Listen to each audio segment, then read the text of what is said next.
You know him, of course, as the father of the Constitution, a title that's, well, it's not just widely acclaimed, it feels profoundly earned for his foundational role in shaping the very bedrock of American governance. Absolutely. But how well do we really know James Madison?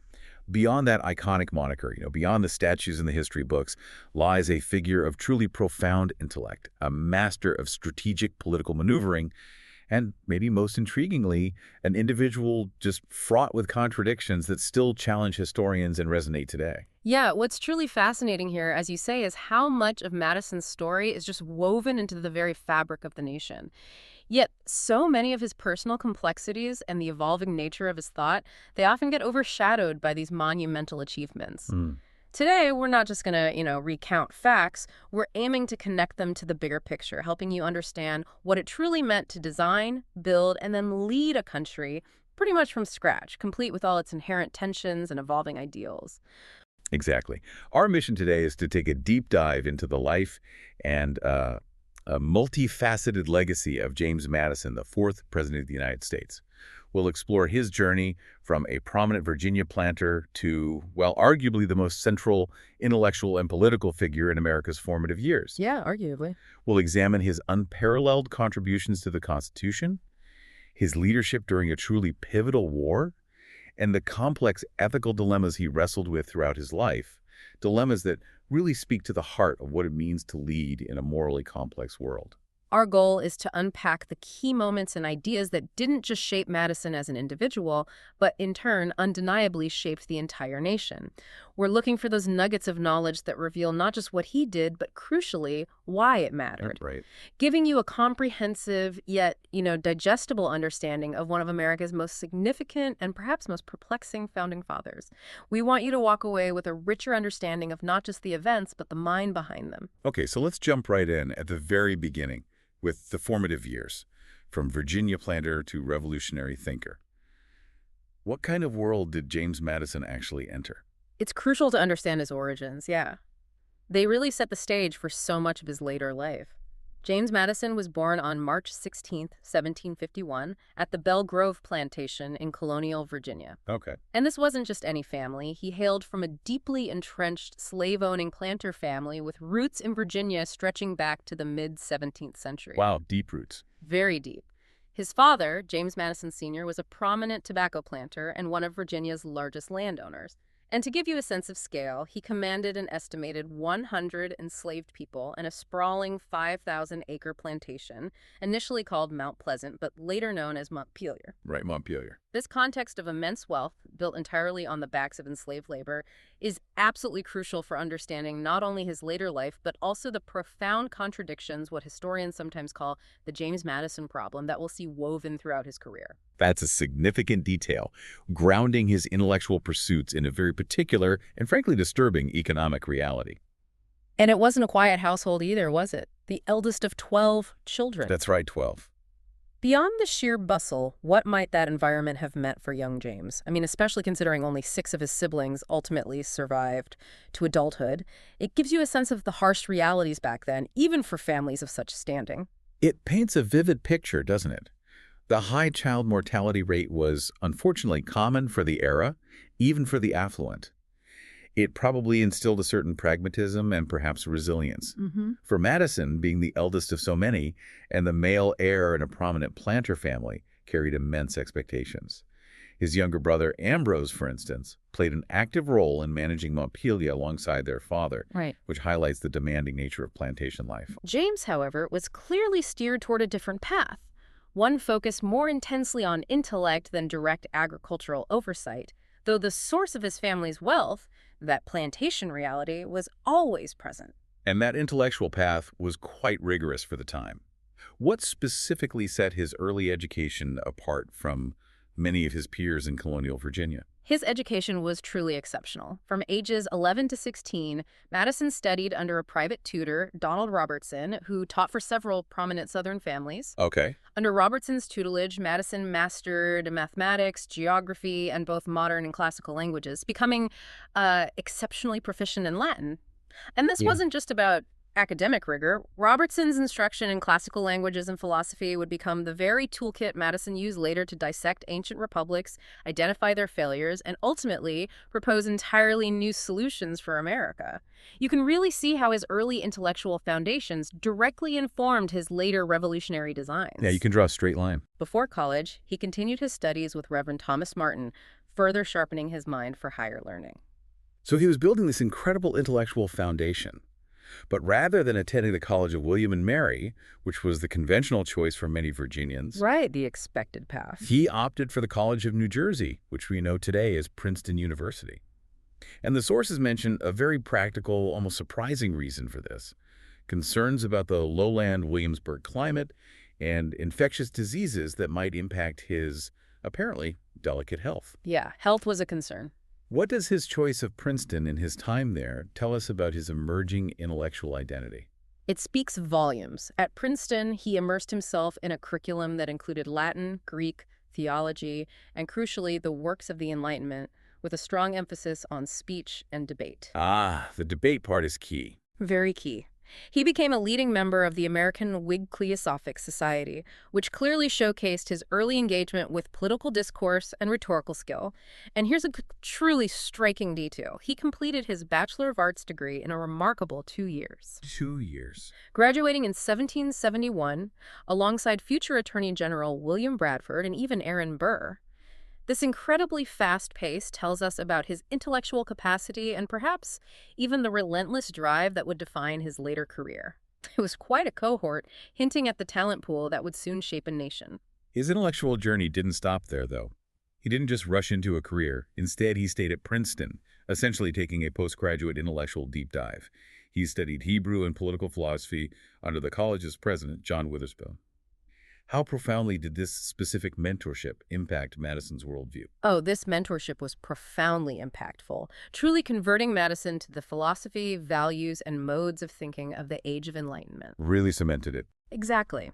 Biographer Terence Ball notes that Madison was immersed in the liberalism of the Enlightenment and converted to 18th century political radicalism. From then on, Ball says, James Madison's theories would advance the rights of happiness of man, and his most active efforts would serve devotedly the cause of civil and political liberty.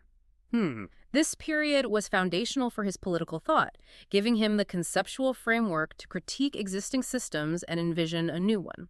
Although he would later informally study law from 1773 to 1783, gaining a deep understanding of legal publications. It's worth noting he never formally apprenticed himself to a lawyer or joined the bar. His intellectual pursuits were broader, more philosophical, really. And through all this intense academic pursuit, which sounded incredibly demanding, he faced some personal health challenges. The sources mention he suffered from episodes of mental exhaustion and illness with associated nervousness, which often caused short-term incapacity after periods of stress. Yes, that's documented. The descriptions of these sudden attacks are, intriguingly, consistent with today's understanding of epilepsy. What does this reveal about his resilience, especially considering he maintained good physical health well into his final years? It truly is remarkable. Despite these episodes, which certainly sound debilitating and could interrupt his work, he maintained good physical health well into his final years, allowing him to sustain an extraordinary level of public service. Yeah. It suggests a profound mental fortitude, an ability to push through personal adversity while engaged in the most pressing national concerns. It's a quiet testament to his dedication, I think. It certainly is. His physical and mental resilience, despite these episodes, allowed him to fully engage in the tumultuous period of the American Revolution. What was his entry point into the Patriot cause? Well, by the mid-1770s, as tensions with Britain escalated, Madison decisively joined the Patriot cause in 1774. He was strongly opposed to British taxation, believing that Parliament had overstepped its bounds by attempting to tax the American colonies without their consent. Right, the core issue. This marked his unmistakable entry into public life, moving from intellectual preparation to active political engagement. And he didn't waste any time getting involved locally, which tells us a lot about his practical drive. He quickly took a seat on the Orange County Committee of Safety, The local level. which was a pro-revolution group responsible for overseeing the local Patriot militia. In October 1775, he was commissioned as a colonel in the Orange County militia, serving as his father's second-in-command. So even if he never saw direct combat, He clearly had a practical early role in the revolutionary effort, showing commitment beyond just, talk. Absolutely, boots on the ground, in a sense. His political influence grew rapidly from there. Elected as a delegate to the Fifth Virginia Convention in 1776, Madison played a crucial part in producing Virginia's first constitution. Ah, And here he demonstrated an early and deep commitment to religious liberty, successfully convincing delegates to amend the Virginia Declaration of Rights to provide for equal entitlement in the exercise of religion. that phrase again, equal entitlement. Yes, and it was a profoundly significant step beyond mere tolerance, laying crucial groundwork for a more robust, constitutionally enshrined separation of church and state at a state level. It really foreshadows his later work on the Bill of Rights. That's a really important distinction. It speaks volumes about his forward-thinking approach to individual rights. Following the enactment of that Virginia Constitution, Madison became part of the Virginia House of Delegates and was later elected to Virginia Governor's Council of State. It was in this role that he forged a close alliance with Thomas Jefferson, The beginning of a crucial partnership. a relationship that would profoundly shape early American politics for decades to come. What were the immediate benefits of that alliance for both men, do you think? Well, their alliance was a formidable force. Jefferson, already a towering figure, clearly recognized Madison's meticulous intellect and legislative prowess. So the talent. Exactly. For Madison, aligning with Jefferson provided a mentor and a powerful ally who shared his Enlightenment ideals and vision for a Republican government. Their collaboration would really define the nascent Democratic-Republican movement. Right. And his service in the Second Continental Congress, which later became the Congress of the Confederation after 1781, from 1780 to 1783. This was during a truly difficult war against Great Britain. Understatement, yeah. Completely. This period was plagued by runaway inflation, financial troubles, and a lack of cooperation between the different levels of government. Just chaos. Historian J.C.A. Stagg describes Madison as a legislative workhorse and a master of parliamentary coalition building who became an expert on financial issues. A workhorse, I like that. His ability to navigate such a challenging environment, facing the fragility of the new Union, speaks volumes about his inherent political talent and his growing understanding of the need for stronger national mechanisms. He saw the problems firsthand. So, seeing these limitations firsthand, how did these early frustrations with the Articles of Confederation fundamentally reshape Madison's core vision for what a national government should be capable of? Oh, these experiences were foundational, absolutely foundational. Frustrated by the state's persistent failure to provide necessary requisitions, essentially, their requests for funds or troops. Which they often ignored. Exactly. Madison proposed a crucial amendment to the Articles, granting Congress the power to independently raise revenue through tariffs on imports. This was a bold move, a direct challenge to the weak central government setup. A power grab, some would say then. Well, yes, from a states' rights perspective. Despite support from key figures like Washington and Hamilton, this amendment failed to win the ratification of all 13 states. 13 states. That unanimity requirement was killer. It really was. This failure hammered home the severe limitations of the Articles and was a major catalyst, fueling Madison's growing, almost urgent push for a genuinely stronger national government, one with real authority. It was a stark lesson in the difference between a loose confederation and a viable union. And this growing sense of national fragility wasn't limited to domestic policy. It extended to foreign policy, too. How did Madison's early experiences shape his views on America's place in the world? Indeed. During this period, Madison was an ardent supporter of a close alliance between the United States and France, seeing them as natural partners against British influence. A revolutionary connection. Right. He also championed westward expansion, insisting that the new nation must secure its right to navigation on the Mississippi River and control of all lands east of it in the Treaty of Paris, which formally ended the Revolutionary War. The Mississippi was key. Absolutely vital. This early advocacy for westward expansion would, as we know, reemerge later and become a defining feature of his presidency, demonstrating a consistent vision for a strong, territorially expansive American republic. He understood that national strength wasn't just about internal cohesion, but about securing vital economic and strategic interests abroad, or at least on the continent. This growing sense of a fragile union and the urgent need for radical solutions would eventually compel Madison to undertake a remarkable intellectual journey, setting the stage for what many consider his greatest achievement. Let's move into Architect of a Nation, Shaping the Constitution and Federal Government. He didn't just witness the problems, he became the primary engineer, really, of their solution. Absolutely. After his first term in Congress, Madison returned to the Virginia House of Delegates in 1784, but his advocacy for foundational principles continued with vigor. There, alongside Thomas Jefferson, he continued his fierce advocacy for religious freedom by drafting the Virginia Statute for Religious Freedom. A landmark piece of legislation. Truly. This bill ultimately guaranteed freedom of religion and disestablished the Church of England when it passed in 1786. This was a critical achievement in establishing the separation of church and state at the state level, a principle that Madison championed tirelessly and saw as essential for a truly free society. That strong commitment to individual liberty, however, stood in fascinating contrast to the broader national picture. Throughout the 1780s, Madison became profoundly troubled by what he saw as the state's disunity and the central government's weakness. What specific anxieties did he have, and how did they fuel his drive for a fundamentally new system? He was particularly vexed by issues like states legalizing paper money, which devalued currency and destabilized commerce. Creating chaos. Total chaos. States denying diplomatic immunity to foreign ambassadors, which undermined international relations, and Congress's inability to capably create a coherent foreign policy, protect American trade, or foster the orderly settlement of lands west of the Appalachian Mountains. These weren't minor inconveniences. They threatened the very viability of the Republic. Existential threats, really. They were. Madison firmly believed that direct democracy risked social decay through the unchecked power of fleeting majorities, and that a properly structured Republican government would be effective against partisanship and factionalism. This really solidified his philosophical drive for a more stable, powerful, and intelligently designed federal system. This growing crisis wasn't merely observed. It spurred Madison into an intense period of intellectual preparation for constitutional reform, almost like a scholar-engineer. He undertook a deep study of law and political theory, heavily influenced by Enlightenment texts that Jefferson sent him from France. Yeah, Jefferson was feeding him material. What specifically did he seek to learn from history, and what was his groundbreaking conclusion? He was meticulous.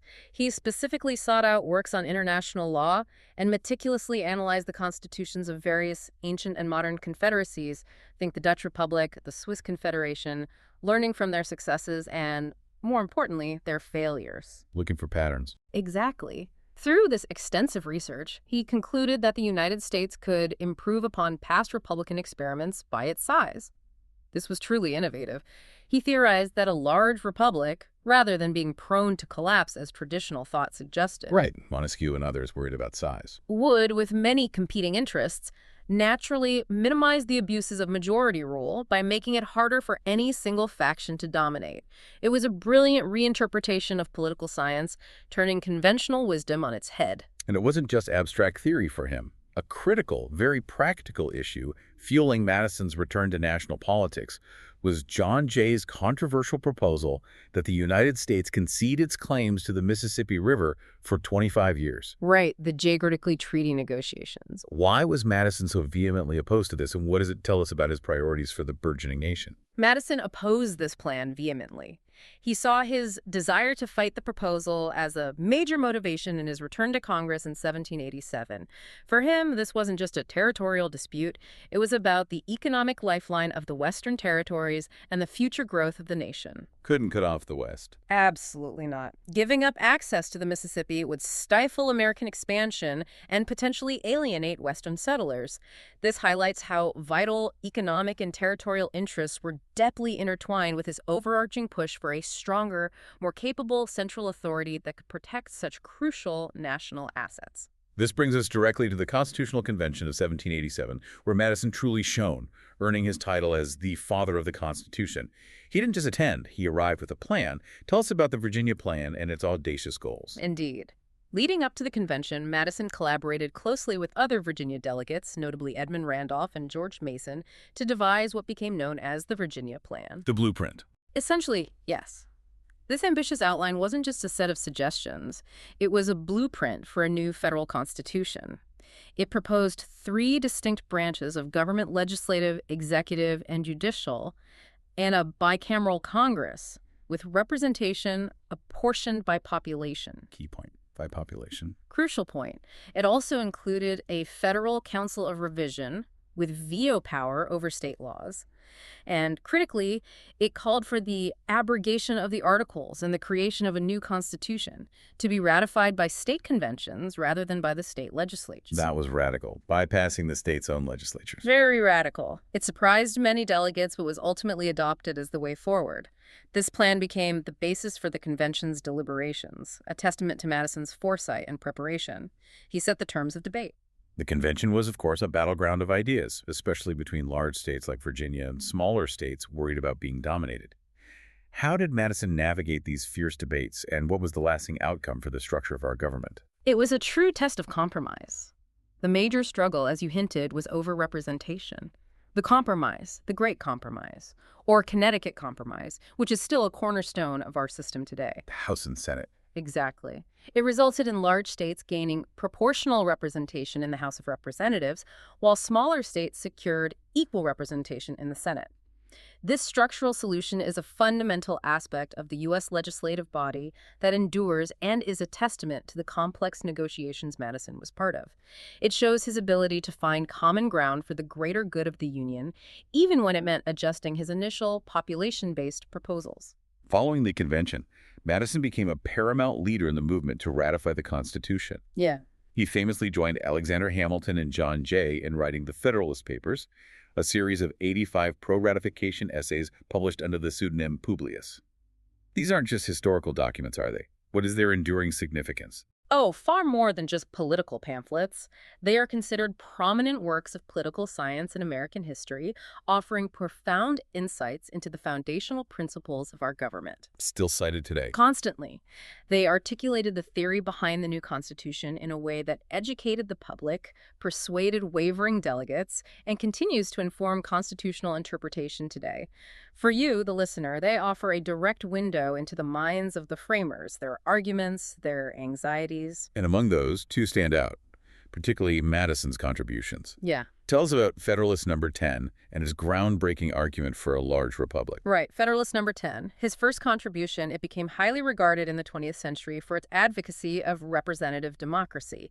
In it, Madison describes the dangers posed by the majority factions, groups united by some common passion, adverse to the rights of others or the common good. The tyranny of the majority concern. Precisely. And he argues that their effects can be limited through the formation of a large republic.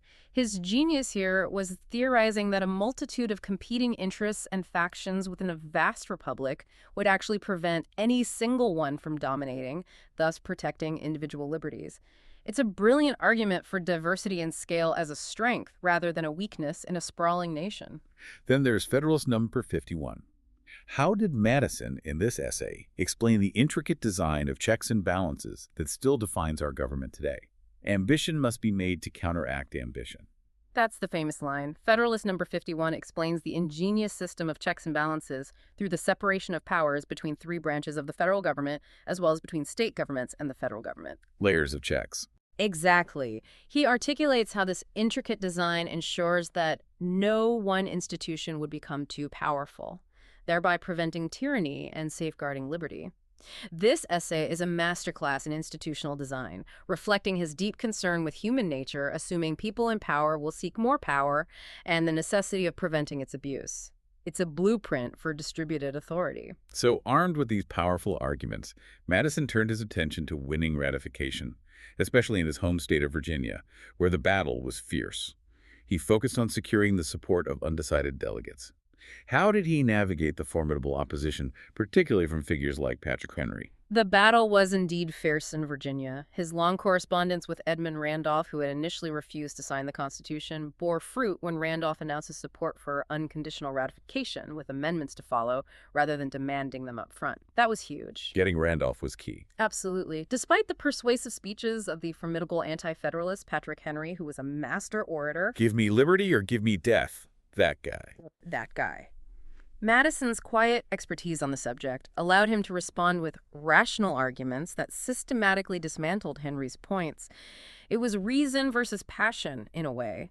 This led to Virginia's crucial ratification vote of 89 to 79 on June 25, 1788, just a week after New Hampshire secured the Constitution's adoption. A powerful endorsement. It's worth noting that throughout this period, the sources highlight Madison's consistent belief in strong federal authority. He pleaded at the Constitutional Convention that the federal government should possess a veto over state laws. Right, he wanted that federal negative. This underscores his deep-seated conviction in a robust national government, a point that is fascinating when you consider some of his later stances, a tension historians would later grapple with as the James Madison problem, which we'll definitely keep exploring. That's right. This desire for a federal veto over state laws is a key detail that points to his core vision at that moment, even if it wasn't ultimately adopted in the final Constitution. It highlights his fundamental priority for national cohesion over states' rights at that pivotal juncture. Indeed, it's a fascinating thread. After Virginia ratified the Constitution, Madison returned to New York, but not without some political bumps. He unsuccessfully ran for the U.S. Senate in 1788. Lost that one to anti-federalists, Richard Henry Lee and William Grayson. Facing concerns for his political career and the possibility of a second constitutional convention agitated by Patrick Henry and his allies, Madison instead ran for the House of Representatives. Henry, still powerful in the Virginia legislature, actively attempted to deny Madison a seat by gerrymandering congressional districts to create an anti-federalist majority. Yeah, gerrymandering goes way back. And even recruiting James Monroe as a strong challenger. What was Madison's strategy to overcome such formidable opposition? It was a truly difficult race for Madison, a direct challenge from those who feared the strong federal government he championed. To secure his seat, he made a critical campaign pledge. He promised to support a series of constitutional amendments to protect individual liberties. The Bill of Rights promise? Exactly. He wrote that while he had initially opposed pre-ratification changes, arguing the Constitution was sufficient, he now believed amendments, if pursued with a proper moderation, may serve the double purpose of satisfying the minds of well-meaning opponents and of providing additional guards in favor of liberty. Pragmatic. Very pragmatic. This promise proved critical, securing him a seat in Congress with 57% of the vote against Monroe in Virginia's 5th District. It showed his responsiveness to public concerns, understanding that to solidify the new government, he needed to address lingering anxieties about individual rights. Once in Congress, Madison quickly became a key advisor to Washington, who valued his deep understanding of the Constitution. He wasn't just a legislator, he was a foundational architect of the new government's operations. Yeah, Washington leaned on him heavily. Madison helped draft Washington's first inaugural address, and the official House response, played a significant role in establishing and staffing the 3 cabinet departments, even influencing Thomas Jefferson's appointment as the first Secretary of State. This sounds like an incredibly harmonious start. It was, initially. However, this period also saw the emergence of that significant ideological rift that would define American politics for decades. At the start of the first Congress, Madison introduced a tariff bill similar to what he advocated under the Articles, which led to the enactment of the Tariff of 1789. Basic revenue measure. Right. But he soon found himself in direct opposition to Secretary of the Treasury, Alexander Hamilton's ambitious economic program. Hamilton's plan, federal assumption of state debts, funding it through federal securities, disproportionately favored northern speculators and disadvantaged states like Virginia that had already paid off much of their debt. The North-South divide emerges early. Very early. Madison emerged as one of the principal congressional opponents of this plan. The famous Compromise of 1790, the dinner table bargain. The room where it happened. Exactly. That ultimately saw Hamilton's assumption plan enacted as part of the Funding Act of 1790, but in exchange for establishing Washington, D.C. as the federal capital on the Potomac. This was a critical early moment in the shaping of American political factions, and a clear sign of Madison's evolving or perhaps consistently applied constitutional interpretation, focusing on limiting federal power, especially financial power. And this leads us directly to perhaps his most famous and enduring legislative accomplishment, the Bill of Rights. Madison truly delivered on that campaign promise, didn't he? What was his underlying motivation for becoming the primary architect of these crucial amendments? He absolutely did deliver. Madison took the lead in advocating for constitutional amendments that would become the Bill of Rights. His primary goals were, well, several. First, fulfill his campaign pledge to his constituents. Got to keep your promises. Second, prevent a potentially destabilizing second constitutional convention that anti-federalists were still pushing for. And third, more profoundly, he hoped to safeguard the rights and liberties of the people against broad actions of Congress and individual states. He believed that the enumeration of specific rights would fix those rights in the public mind and encourage judges to protect them, making them immutable principles. His approach was incredibly thorough and strategic. He didn't just pull ideas out of thin air. How did he arrive at the specific proposals he introduced? No, he did his homework. He studied more than 200 amendments proposed at the state ratifying conventions, synthesizing public sentiment and concerns. Wow, 200. He then introduced his proposals for the Bill of Rights on June 8, 1789. His amendments included numerous restrictions on the federal government, protecting things like freedom of religion, freedom of speech, and the right to peaceful assembly. He was also largely responsible for proposals guaranteeing freedom of the press, protect property from government seizure, and ensure jury trials. The core rights we know. Exactly. What's less commonly known, but highly significant, is that he even proposed an amendment to prevent states from abridging equal rights of conscience, or freedom of the press, or the trial by jury in criminal cases. Applying it to the states. That's interesting. Very interesting. That particular provision did not make it into the final ratified document that would take the 14th Amendment much later, but it underscores his vision for a broader application of rights, even early on. He also directly influenced what became the Second Amendment. What was Madison's intent behind proposing the right to bear arms? Madison proposed what became the Second Amendment, which, as ratified, gave state-regulated militia groups and private citizens the right to bear arms. His intent seems clearly rooted in a distrust of centralized military power, aiming to prevent a permanent standing federal army. A common fear back then. A very common fear. He and the other Democratic Republicans desired a free government to be established by the consent of the governed, rather than by national military force, seeing an armed citizenry, primarily through militias, as a check on potential tyranny and a vital component of local defense. So Madison had skillfully navigated the political waters to achieve this. How was the Bill of Rights ultimately passed, and what were Madison's feelings about its final form? Madison's Bill of Rights faced little opposition in Congress, partly because he had skillfully co-opted the anti-federalist goal of amendments without alienating Constitution supporters. He found that crucial balance. Art politics. Very smart. While mostly adopted by the House, the Senate did make changes, including eliminating his proposal to apply parts of the Bill of Rights to the states and his suggested change to the preamble. He was reportedly disappointed that the Bill of Rights did not include protections against actions by state governments, believing this was a crucial omission for truly national rights. But still, a huge win. Oh, absolutely. Its passage mollified some critics of the original Constitution and shored up his support in Virginia.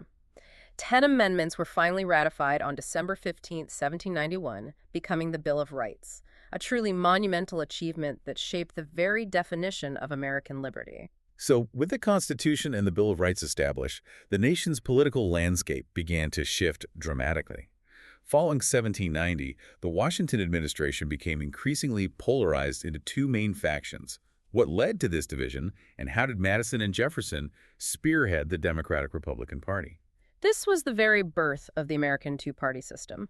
One faction, led by Jefferson and Madison, represented primarily Southern interests and sought close relations with France, evolving into the Democratic-Republican Party. Agrarian states' rights. Exactly. They advocated for limited federal power, agrarian ideals, and states' rights. The other, led by Hamilton and the Federalists, represented primarily Northern financial interests and favored close relations with Britain, advocating for a strong central government, manufacturing, and commerce. Fundamentally different visions. Totally different visions for the young republic. And Madison, despite his earlier efforts for national unity at the convention, became a key figure in defining this new partisan divide. And this partisan divide quickly manifested in key policy debates, notably over the establishment of a national bank. What was Madison's stance, and how did it reflect his evolving constitutional interpretation, or perhaps his consistent one? Well, that's the million-dollar question, isn't it? In 1791, when Hamilton proposed establishing a national bank, Madison and the Democratic-Republican Party vigorously fought back. They argued that Congress did not have the power to create a federally empowered national bank under the Constitution, interpreting the necessary and proper clause very strictly. Strict constructionism. Exactly. They saw it as an overreach of federal power, a step towards consolidating authority in the national government.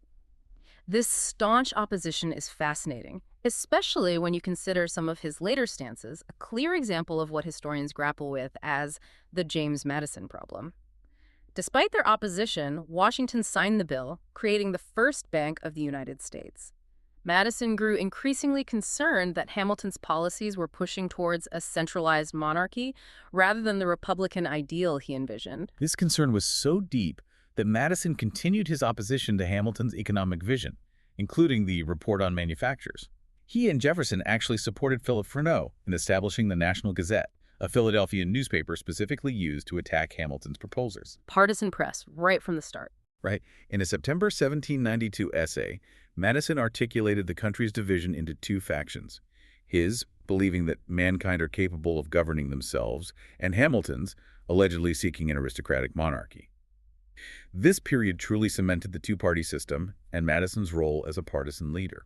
It's quite a transformation from the unifying father of the Constitution to a fierce party advocate. It is. With Jefferson out of office after 1793, Madison became the de facto leader of the Democratic-Republican Party in Congress, and foreign policy quickly became a dominant issue. As Britain and France went to war in 1793, Madison, like Jefferson, favored France, seeing them as the ideological inheritors of the American Revolution. Made sense ideologically. He believed a trade war with Britain would probably succeed and allow America to assert its full independence, arguing that the British West Indies depended on American foodstuffs and British industry on American consumers. He thought economic leverage was the path to respect and sovereignty. But Washington, as we know, pursued a different path, securing friendly trade relations with Britain through the Jay Treaty of 1794. How did Madison react to this, and what were the long-term consequences for his relationship with Washington? Oh, this utterly outraged Madison and his allies. They viewed the treaty as a betrayal of American principles and an affront to the alliance with France. Robert R. Livingston, a prominent Democratic Republican, wrote that it sacrifices every essential interest and prostrates the honor of our country. Strong words. Very strong. This strong opposition ultimately led to a permanent break with Washington, ending their friendship, which is quite something considering their earlier collaboration. It shows how deeply Madison felt about these foreign policy issues and how central they were to the nation's identity and his own political principles. For him, the treaty symbolized a dangerous alignment with monarchical Britain over Republican France. Amidst all this political fervor and the birth of partisan politics, Madison's personal life found some joy. On September 15, 1794, he married Dolly Payne Todd, a 26-year-old widow introduced to him by Aaron Burr, of all people. Yes, Burr played matchmaker there. Dolly would later become a renowned figure in Washington, D.C., and excelled at hosting. What was her unique contribution, and what did she represent for Madison personally? Dolly became instrumental in establishing the modern image of the First Lady as an individual who has a leading role in the social affairs of the nation. This social aspect became incredibly important for Madison, who was by nature an introspective, often reserved individual. He wasn't exactly the life of the party. Not naturally, no.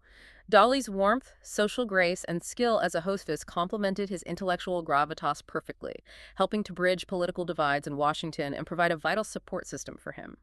While Madison had no biological children with Dolly, he adopted her son, John Payne Todd, further solidifying their family unit. She was a huge asset, politically and personally. After Washington's retirement, Madison helped convince Jefferson to run for president in 1796. Jefferson lost to John Adams, but became vice president under the rather strange electoral rules of the time. Yeah, runner-up became VP. Awkward. Madison declined re-election to the House, returning to Montpelier. However, he remained a prominent Democratic-Republican leader, intensely opposing the Adams administration's Alien and Sedition Acts. Madison and Jefferson believed these acts were an unconstitutional Federalist attempt to use the quasi-war with France to justify the violation of constitutional rights. Madison saw them as a dangerous precedent that undermined natural rights in the name of national security. And this brings us to a crucial distinction between Madison and Jefferson and their response to these acts, another key thread in understanding the James Madison problem. In response, Jefferson controversially argued for states' power to nullify federal law in his draft of the Kentucky Resolutions, essentially declaring it void within their borders. Nullification, a very radical idea. Extremely radical.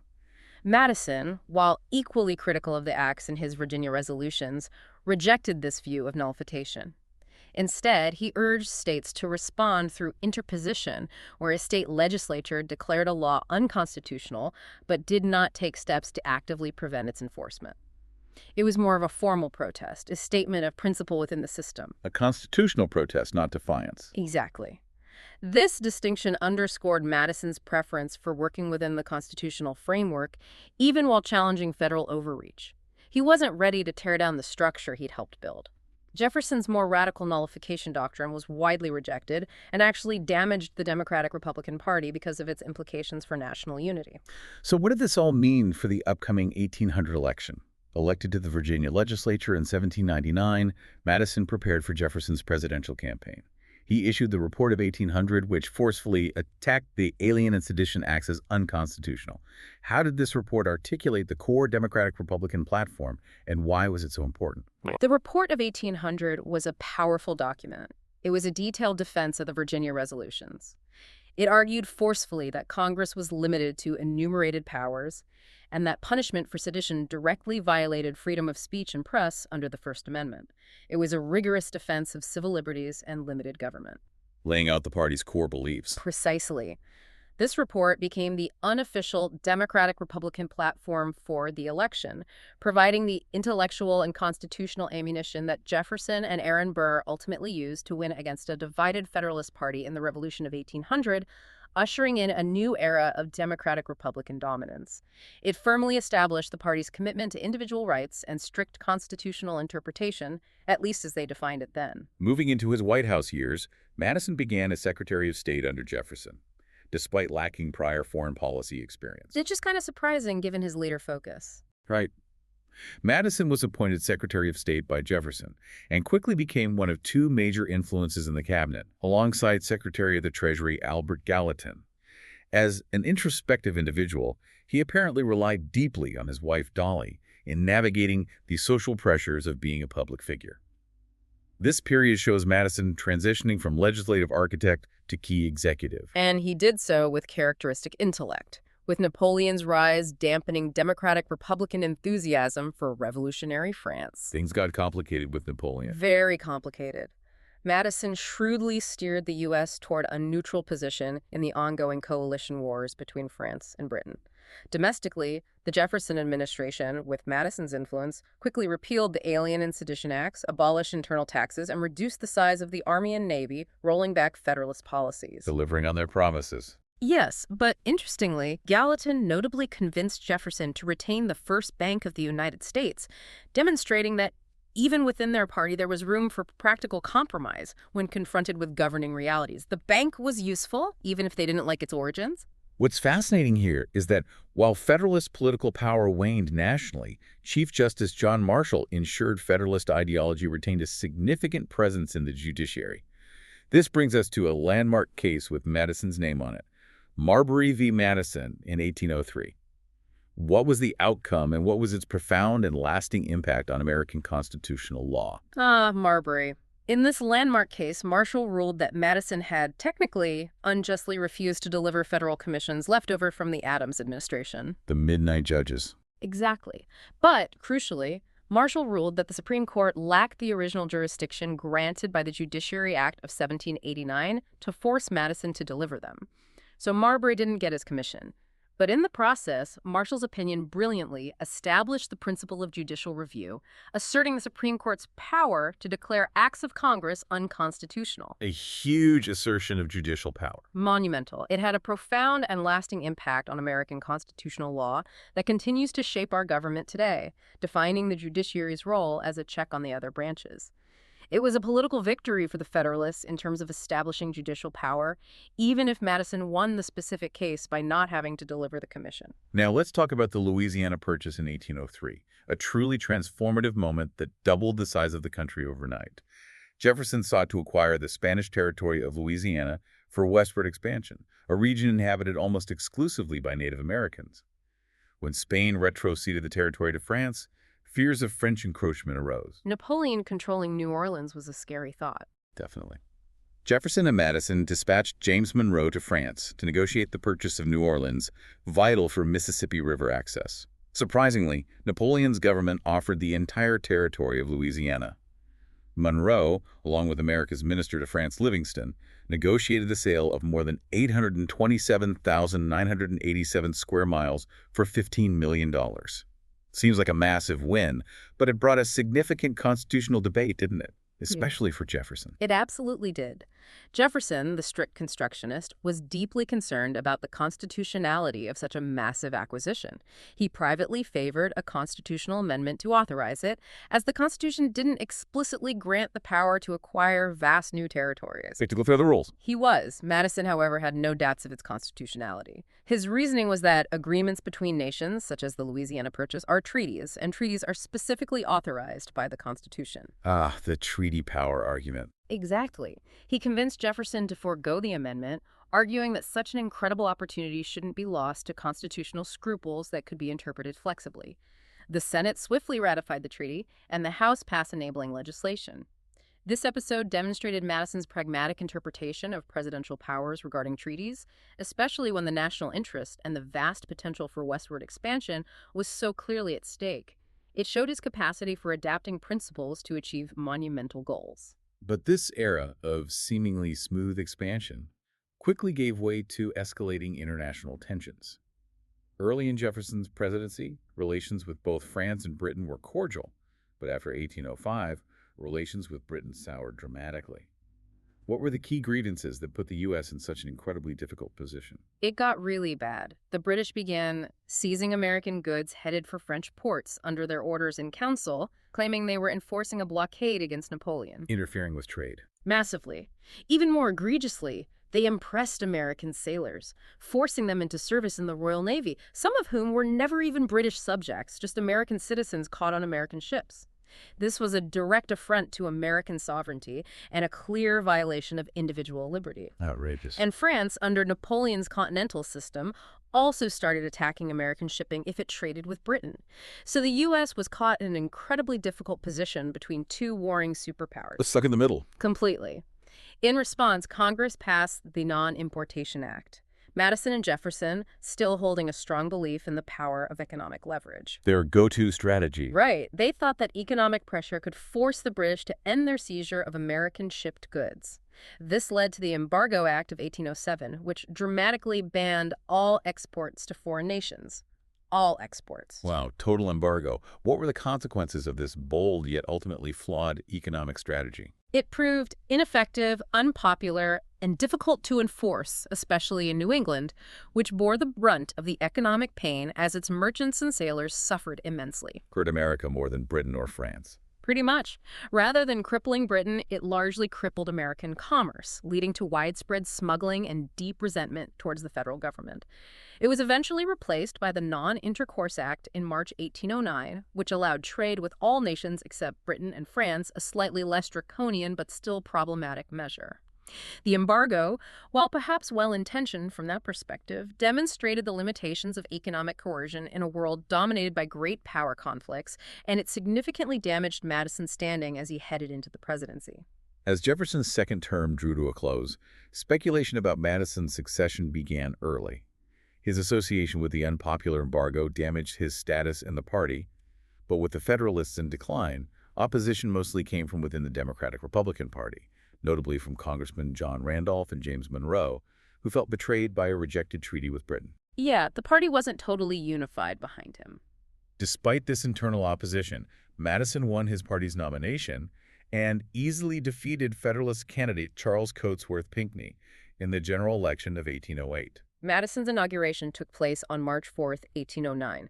Unlike Jefferson, who enjoyed relatively unified support, Madison immediately faced significant political opposition from former allies like Monroe and his own vice president, George Clinton, who was serving his second term under two presidents. That must have been awkward. Very awkward. The Federalist Party also experienced a resurgence due to widespread opposition to the unpopular embargo, making his early presidency quite challenging. The unity of the era of good feelings was still a distant dream at this point. Definitely not feeling good yet. And his cabinet appointments didn't make things easier. They were largely made to promote political harmony, but were, according to historians, largely unremarkable or incompetent. His preferred choice for Secretary of State, Albert Gallatin, faced resistance from Monroe and Clinton. Factionalism within the party. Forcing Madison to retain Gallatin at the Treasury and appoint Robert Smith as Secretary of State. What did this force Madison to do, and what does it reveal about his early struggles in the executive branch? It reveals a president who struggled to assert full control over his own administration. Madison deeply distrusted Smith, thought he was incompetent and maybe even leaking information. He actually performed most of the duties of the Secretary of State himself for 2 years. Wow, acting as his own Secretary of State. Pretty much. Essentially acting as his own top diplomat before eventually replacing Smith with Monroe in April 1811, patching things up with Monroe. He rarely called full cabinet meetings, instead frequently consulting with Gallatin alone, highlighting the early struggles and the lack of a cohesive, effective executive team. This was not the smooth beginning he might have hoped for. Early in his presidency, Madison aimed to continue Jefferson's policies of low taxes and reducing the national debt. Notably, in 1811, Congress allowed the charter of the First Bank of the United States to lapse after Madison chose not to take a strong stance on the issue. This decision, or lack thereof on the bank, reflected his earlier constitutional concerns, didn't it? Seems consistent, in a way. It did at that point. His reluctance to strongly advocate for the bank's recharter, despite its proven utility, demonstrates his lingering adherence to a strict constructionist interpretation of the Constitution, particularly regarding powers not explicitly enumerated. Right. It's a reminder of his foundational principles from the 1790s and another subtle thread in the James Madison problem. His early opposition to the bank was consistent here, but its eventual rechartering under his later presidency would represent a significant shift forced by circumstance. But despite the repeal of the Embargo Act, troubles with Britain and France persisted. Madison devised a new strategy, Macon's Bill No. 2, essentially, to pit the British and French against each other, offering trade to whichever country ended attacks on American shipping first, and then cutting off trade with the other. How did this diplomatic gambit play out? Well, it was clever, but tricky.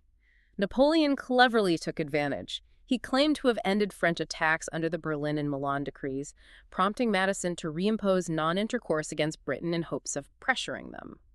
Did Britain budge? No. The British refused to change their policies, arguing Napoleon hadn't really stopped seizing ships. And, frustratingly, the French reneged on their promise and continued to attack American shipping anyway. So much for clever diplomatic maneuvering. Madison learned again that America's economic power alone wasn't enough to dictate terms to European giants embroiled in existential war.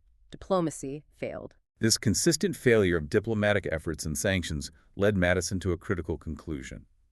War with Britain was the only remaining option. Many Americans, fueled by a strong sense of national honor, calls for impressment to end, and maybe some expansionist desires, called for a second war of independence. An angry public elected a war-hawk Congress, led by influential figures like Henry Clay and John C. Calhoun. Yeah, the war hawks were loud. Beyond national honor and ending impressment, what were the specific motivations for war, and what was Madison's expectation for its outcome? Motivations were definitely multifaceted. A desire to acquire land from Britain, Canada, maybe Spain, Florida, and Native Americans allied with Britain, to finally end British seizures of American goods and the insulting practice of impressment, and to assert America's place on the world stage. Prove themselves. Right. Many, including Madison, seemed to believe the U.S. could easily capture Canada, given Britain's deep engagement in the Napoleonic Wars in Europe. This turned out to be a profound miscalculation, fueled by overconfidence and a serious lack of understanding of the challenges ahead, particularly the unpreparedness of the U.S. military. On June 1st, 1812, Madison asked Congress for a declaration of war, citing Britain's state of war against the United States. The declaration passed largely along sectional and party lines, with significant opposition from Federalists and some Democratic Republicans in the Northeast. But here's the crucial point. Years of military reductions under Jefferson and Madison left the country with a military force consisting mostly of poorly trained militia members. How did this lack of preparedness immediately impact the war effort? It was an absolute recipe for disaster. Madison urgently asked Congress to put the country into an armor and an attitude demanded by the crisis, recommending a rapid expansion of the Army and Navy. But by then, it was far too late to build a professional fighting force from scratch. Yeah, wars aren't won on enthusiasm alone. Definitely not. Madison initially believed the war would be a swift American victory.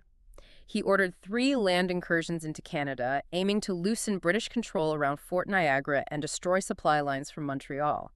However, these early efforts were largely disastrous failures. Governors in the Northeast, where the war was unpopular and seen as Mr. Madison's war. Right, bad for their shipping economy. Exactly. They failed to cooperate with militia calls, severely hampering the American war effort and highlighting the persistent state-federal tensions. This led to some truly humiliating defeats early on. In August 1812, Major General William Hull panicked during a British siege of Detroit, terrified of a Native American massacre by Tecumseh's warriors, and unconditionally surrendered Fort Detroit and his entire army to British Major General Sir Isaac Brock. Just surrendered. An entire army. Hull was later court-martialed for cowardice, though Madison intervened to save him from execution. A separate U.S. force was also defeated at Queenston Heights in October, though Brock was killed in that battle.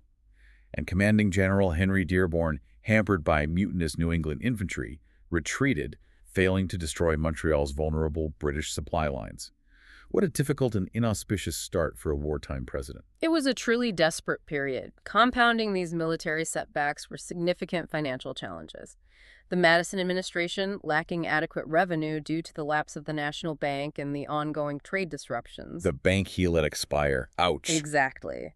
The timing couldn't have been worse. They were forced to rely on high-interest loans provided by bankers in New York City and Philadelphia to fund the war effort.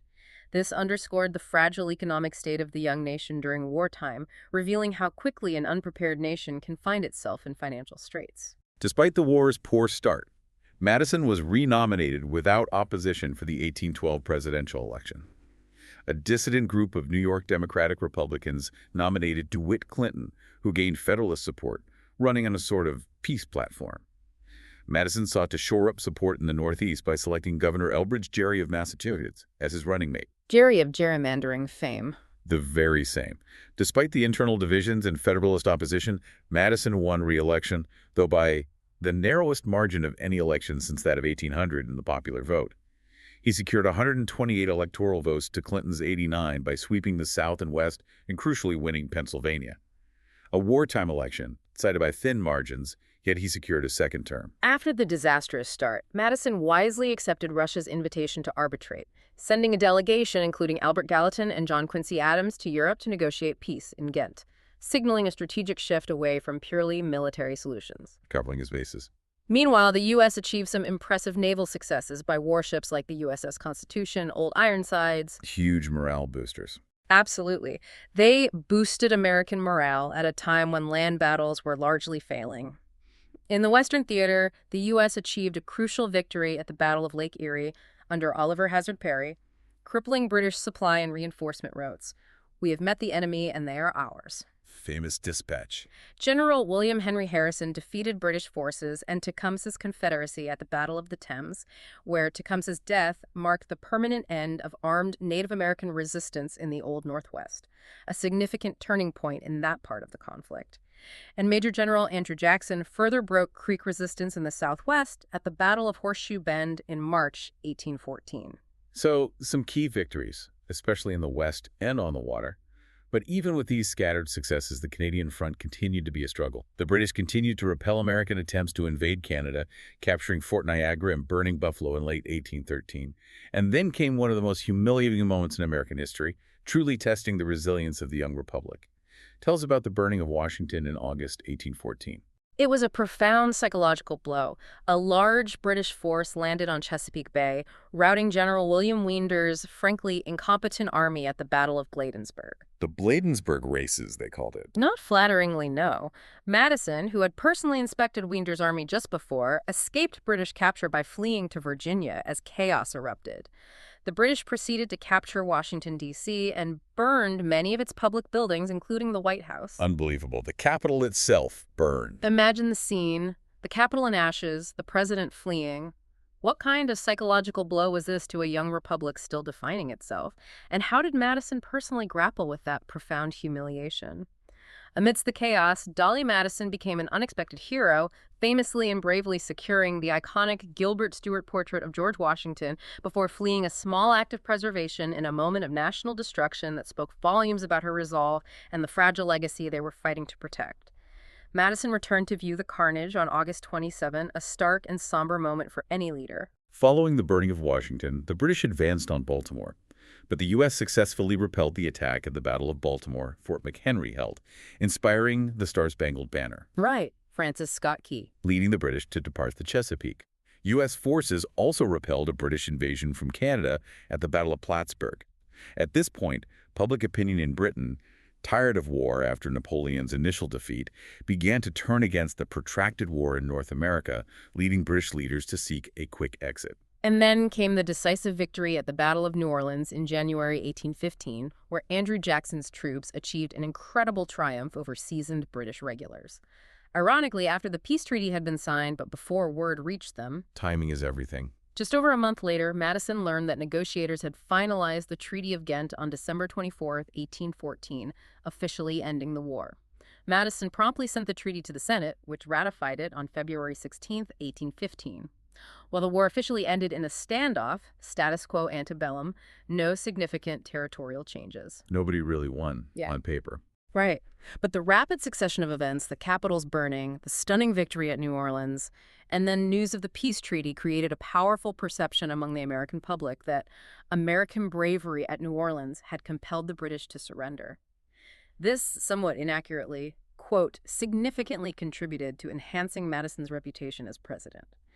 And finally, Napoleon's final defeat at Waterloo in June 1815 definitively ended the hostile seizure of American shipping by European powers, bringing a true end to the maritime conflicts that had plagued the nation for years. The post-war period of Madison's second term saw a remarkable transition into what became known as the Era of Good Feelings, from mid-1815 to 1817, characterized by a significant decline in Federalist influence. The Hartford Convention, where New England Federalists met to air grievances and propose constitutional amendments. Though stopping short of secession, mostly. It became an adverse political millstone for the Federalists.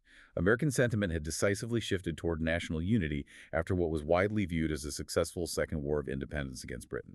And here's where we see some truly striking policy reversals from Madison, which further hastened the Federalist decline and really deepened the James Madison problem. He notably adopted several programs he had previously opposed, demonstrating a pragmatic evolution of his political philosophy, clearly shaped by the hard lessons of war. Like what specifically? Well, first, the bank. Recognizing the financial difficulties of the war and the critical need for stable currency regulation, Madison, reversing his earlier strict constructionist stance. The stance that let the first bank die. Exactly. He proposed the reestablishment of a national bank. Congress responded by granting the Second Bank of the United States a 20-year charter. This was a direct embrace of a Hamiltonian policy, illustrating how experience could reshape his constitutional interpretation, or at least its application. And it wasn't just the bank. He also called for a tariff designed to protect American goods from foreign competition, leading to the passage of the Tariff of 1816. A protective tariff, not just for revenue, another Hamiltonian idea. Right. It set high import duties for all goods that were produced outside the United States. And he advocated for a constitutional amendment authorizing the federal government to fund the construction of local internal improvements, such as roads and canals, even approving federal spending on the Cumberland Road, a vital link to Western lands. These are significant shifts toward a more active federal government. They absolutely are. These policy shifts led to some pretty sharp criticism from strict constructionists like John Randolph of Roanoke, who famously stated that Madison's proposals now out Hamilton's Alexander Hamilton. Strong words from a fellow Republican. Indeed. This truly highlights the perceived ideological shift from his earlier opposition to Hamilton's centralizing policies, making the James Madison problem not just a historical label, but a dynamic tension within his own political evolution. It shows a leader adapting to the realities of governing a growing, vulnerable nation after a near-disastrous war. Yet, in a final twist, as one of his last acts before leaving office, Madison vetoed the Internal Improvements Bonus Bill of 1817, arguing that using funds from the National Bank for such projects was not within the enumerated powers of the Constitution. This seemingly contradictory act served as a reprimand to Congress for not passing the constitutional amendment he felt was necessary to authorize such expenditures. Right, he vetoed it on constitutional grounds, even though he supported the idea of internal improvements. It underscores his continued adherence to strict constructionism regarding powers not explicitly delegated, even while embracing nationalist policies. So even in his pragmatic shifts, he still clung to constitutional principles, or at least his interpretation of them. This is why the James Madison problem is so enduring, isn't it? It's not a simple flip-flop, but a complex navigation of ideals and necessity. It is indeed. Madison himself wrestled with these tensions, demonstrating that even the most brilliant minds can adapt their interpretations of foundational documents when confronted with the harsh realities of national security and economic stability. It leaves us with the question, was he inconsistent, or was he consistently loyal to the idea of the Constitution as ratified, allowing his understanding of its application to revolve with the nation's needs? That's a powerful question for you to consider. What's fascinating here is that even as he navigated these monumental national issues, Madison also grappled with some deeply complex ethical dilemmas, particularly regarding Native American policy. Upon becoming president, Madison stated the federal government's duty was to convert Native Americans by the participation in the improvements of which the human mind and manners are susceptible in a civilized state. Yeah, the common civilizing mission rhetoric. Like Jefferson, Madison held a paternalistic attitude, encouraging them to become farmers and assimilate European-style agriculture to adopt the values of British U.S. civilization. This paternalism, however, often clashed directly with the relentless and aggressive push for westward expansion. General William Henry Harrison, a key figure on the frontier— Future President Harrison. Right. He began pushing for treaties to open more land for white American settlement. Despite Madison's expressed wishes for a more equitable approach, Harrison concluded the Treaty Fort Wayne in 1809. Madison agreed to this treaty, which saw Native American tribes compensated a meager $5,200 in goods and $500 in cash, plus $250 in annual payments in return for ceding 3 million acres of land. Pennies on the dollar, basically. And the treaty also included incentivized subsidies paid to individual tribes for exerting their influence over less cooperative tribes, which certainly complicates any notion of equitable dealing, highlighting the manipulative nature of many such agreements. And this treaty deeply angered Shawnee leader Tecumseh, who famously retorted, "Sell the country. Why not sell the air, the clouds, and the great sea, as well as the earth?" His words are incredibly poignant and powerful. What was the impact of this resistance on U.S. Native American relations during Madison's presidency? Tecumseh's words highlight the fundamental clash of worldviews. Tensions escalated significantly between the U.S. and Tecumseh over the 1809 treaty, leading directly to Tecumseh's Pan-Indian Alliance, his alliance with the British, and the pivotal Battle of Tippecanoe in the Northwest Territory on November 7, 1811, which Harrison won. Precursor to the War of 1812. Absolutely. While pioneers relentlessly moved west, Madison did attempt some measure of protection, ordering the U.S. Army to protect Native American lands from intrusion by settlers. This was much to the chagrin of his military commander, Andrew Jackson, who wanted Madison to ignore Native American pleas and just let expansion happen. Jackson being Jackson. Yes. However, the outcome was ultimately inevitable within the context of the time. Tecumseh was killed at the Battle of the Thames, his confederacy collapsed, and Native Americans were relentlessly pushed off their tribal lands, replaced entirely by white settlers. It's a stark reminder of the human cost of westward expansion and the tragic trajectory of U.S. Native American relations under Madison's watch. This period also saw other conflicts, including the Peoria War and the Creek War. In the aftermath of the Creek War, Andrew Jackson negotiated the Treaty of Fort Jackson in 1814, which added approximately 23 million acres of land, primarily from the Creeks, even those who had allied with the U.S., to Georgia and Alabama. It really underscores the sheer scale of land acquisition and displacement that occurred during Madison's presidency, driven by that insatiable demand for new territory. What's truly revealing and disturbing are Madison's private doubts, which betray a deeply ingrained racial bias of the era. Privately, he did not believe Native Americans could be fully assimilated and questioned their ability to make the transition from the hunter or even the herdsman state to the agriculture. So he didn't really believe his own civilizing rhetoric. It seems not entirely. He even feared Native Americans had too great an influence on the settlers they interacted with, who were apparently irresistibly attracted by that complete liberty, that freedom from bonds, obligations, duties, that absence of care and anxiety which characterized the savage state. This highlights a deep-seated bias that, despite his paternalistic public stance, showed he held little genuine hope for their integration into white American society. And then there's the truly controversial intermarriage proposal. In March 1816, Madison's Secretary of War, William Crawford, advocated for the government to encourage intermarriages between Native Americans and whites as a way of assimilating the former. Wow, that's bold for the time. Bold and incredibly controversial. This proposal prompted public outrage and exacerbated anti-indigenous bigotry, with Madison choosing to remain publicly silent on the issue. It shows the deep racial prejudices of the era and Madison's own reticence to confront them publicly, even when his own cabinet member proposed such a radical, if perhaps well-intentioned in his view, idea. This brings us to perhaps the most profound contradiction in Madison's life, the one that lies at the very heart of the James Madison problem: his views on slavery. The elephant in the room for so many founders? Absolutely. He was born into a plantation society that relied entirely on slave labor. Both sides of his family profited from tobacco farming. While he recognized slavery as essential to the Southern economy, he was profoundly troubled by the instability of a society that depended on a large slave population and considered it incompatible with American revolutionary principles, despite owning over 100 African-American slaves himself over his lifetime. The ultimate contradiction. Historian Paris Spizgans observes that Madison's anti-slavery thought was strongest at the height of revolutionary politics, but by the early 1800s, when in a position to truly impact policy, he failed to follow through on these views. So despite growing up in this system and benefiting from it, what were some of his earliest actions that demonstrated an anti-slavery sentiment, however limited? His early actions do show a nascent anti-slavery inclination, at least intellectually. In 1783, fearing a slave rebellion at Montpelier, Madison emancipated one enslaved man, Billy, selling him into a 7-year apprentice contract in Philadelphia with provisions for his eventual freedom. Billy later changed his name to William Gardner and became a shipping agent, even representing Madison in Philadelphia sometimes. Interesting story. In 1785, Madison spoke in the Virginia Assembly in favor of Thomas Jefferson's proposed bill for the gradual abolition of slavery, and he helped defeat a bill that aimed to outlaw the manumission of individual slaves.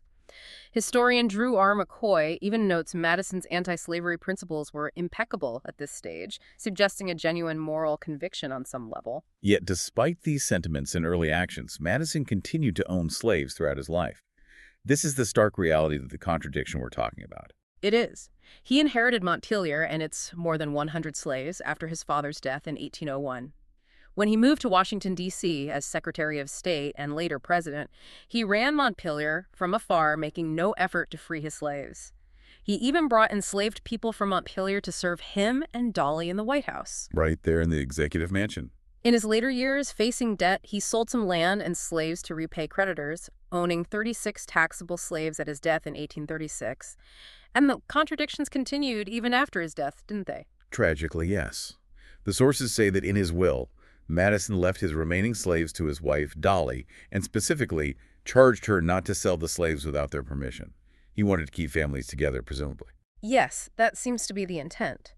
However, Dolly, facing severe financial troubles after his death, later ignored this instruction and sold the slaves without their permission to cover debts, including selling off Montpelier itself eventually.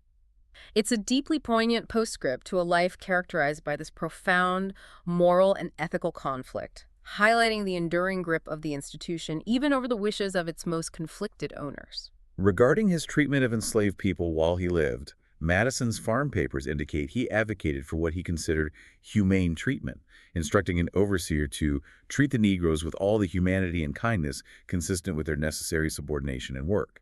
He also ensured they had milk cows and meals for their daily food. Relatively speaking, perhaps. Paul Jennings, who was enslaved by the Madisons for 48 years and worked as Madison's footman, later recounted in his memoir that he never knew Madison to strike a slave. Neither would he allow an overseer to do it. End quote. While condemning slavery itself, Jennings called James Madison one of the best men that ever lived. Historian Elizabeth Dowling Taylor describes Madison as a garden-variety slaveholder who avoided excessive cruelty, with slaves working 6 days a week, dawn to dusk, and Sundays off. So while he was perhaps personally humane within the horrific system, what were his broader intellectual and racial views that allowed him to maintain such a contradictory position? Madison indeed called slavery the most oppressive dominion that ever existed, and historian Ralph Ketchum describes his lifelong abhorrence for the institution in theory.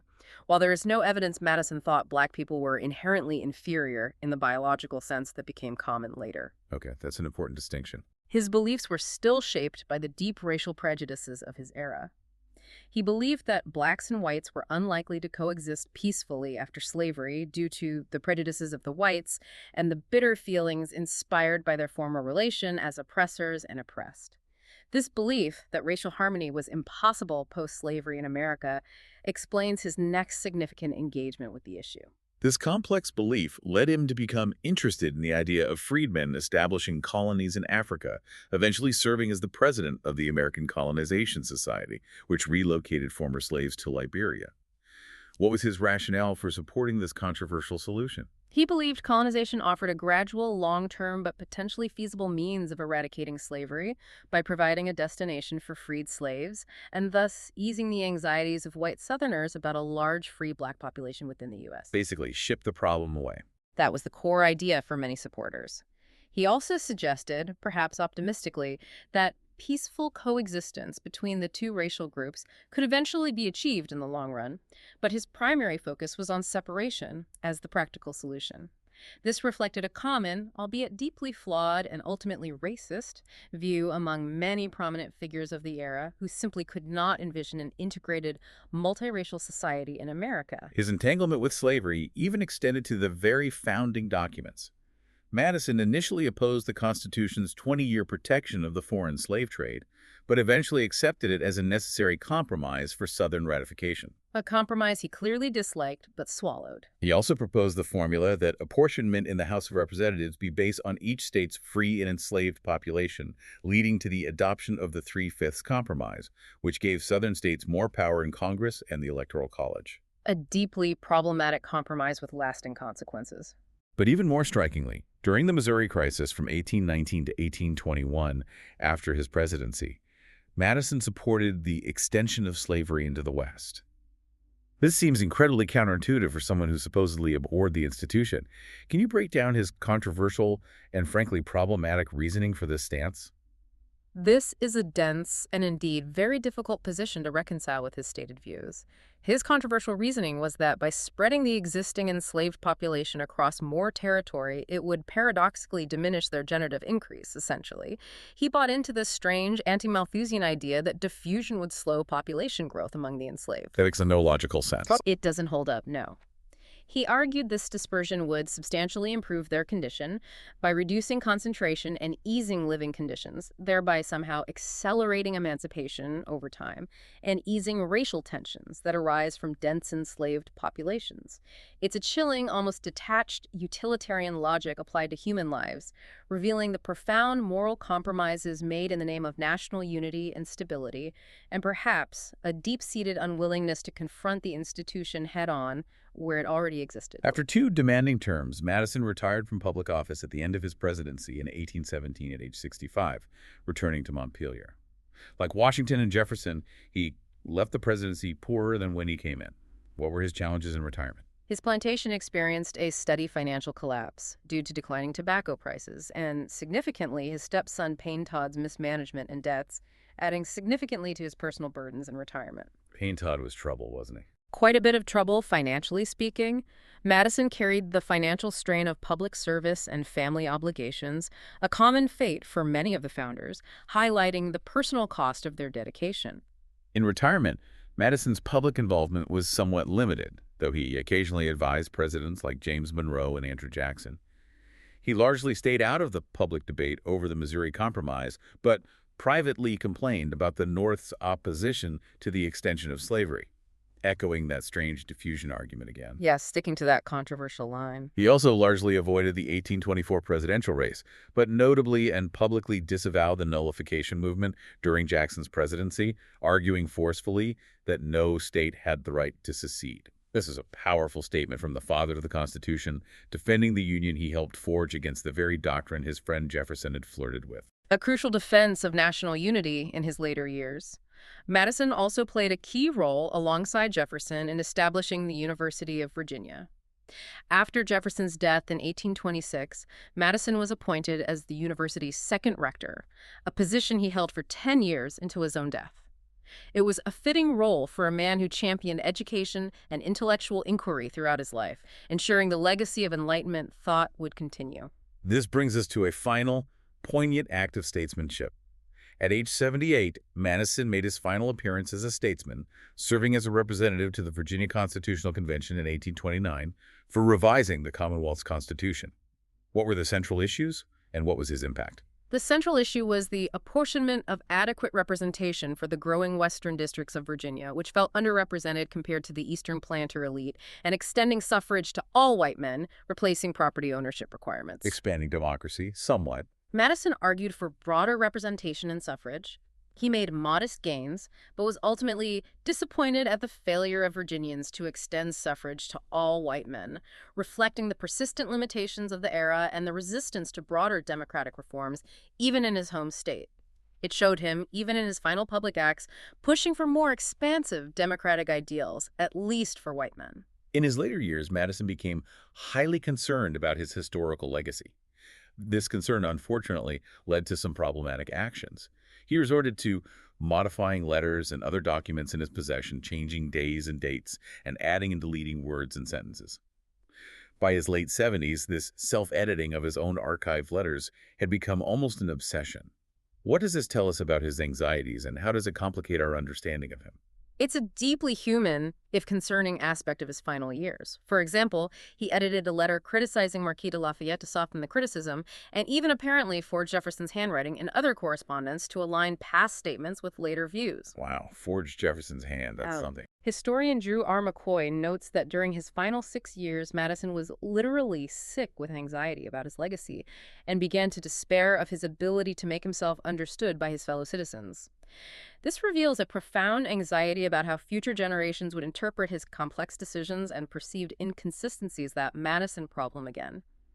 He was trying to shape his own narrative, struggling to reconcile his past actions with his ideals. It certainly complicates the historical record, requiring careful source analysis, but also offers a poignant window into the mind of a founder acutely aware of his place in history and desperate to control it. Madison's health slowly deteriorated through the 1830s. He died of congestive heart failure at Montpelier on the morning of June 28, 1836, at age 85. His last words were reportedly to his niece, who noticed him unable to swallow. "Nothing more than a change of mind, my dear." A typically understated Madisonian remark, perhaps. He was buried in the family cemetery at Montpelier, one of the last prominent members of the Revolutionary War generation to pass. His will left significant sums to the American Colonization Society, Princeton, and the University of Virginia, as well as $30,000 to Dolly, who, as we mentioned, later faced financial hardship and had to sell Montpelier and its remaining slaves. This brings us back full circle to the James Madison problem, that persistent debate among historians revolving around his apparent ideological shifts.